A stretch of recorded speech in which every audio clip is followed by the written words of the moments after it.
Assalamualaikum. Kali ini mama mau nge-share resep gulai pucuk ubi.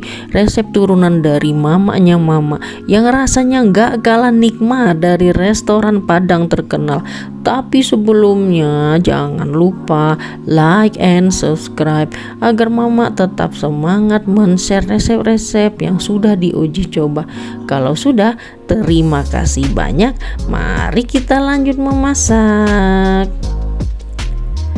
Pertama siapkan cabai merah,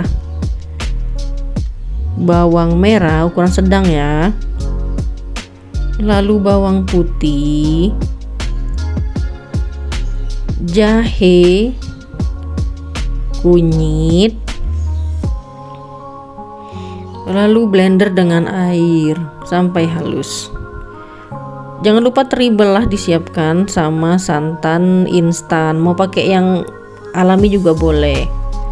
Nah, jangan lupa serai, tambahkan juga air ya untuk kuahnya ya. Nah, ini kita masukkan santannya dulu, masukkan terinya dulu, tambahkan juga daun salam. Nah, kita aduk-aduk, tambahkan juga garam dan micin ya sesuai selera.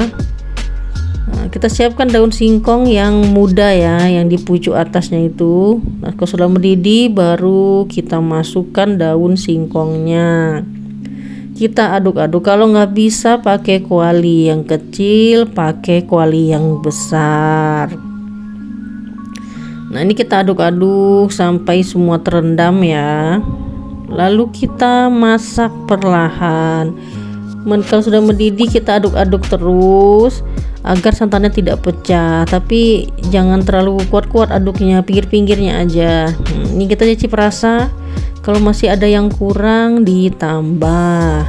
Kalau sudah ya sudah, biarkan saja seperti itu sampai dia masak. Nih kita aduk-aduk terus pinggir-pinggirnya agar santannya nggak pecah, tapi pinggir-pinggirnya aja ya. Nah, sampai layu. Nah, ini bentuk ketika daunnya sudah layu dan santannya juga nggak pecah kan. Tuh, udah seperti ini saja. Gampang sekali kan bikinnya. Nah, sudah langsung bisa dimakan pakai nasi anget dan sambal hijau. Waduh, nikmat banget. Selamat mencoba.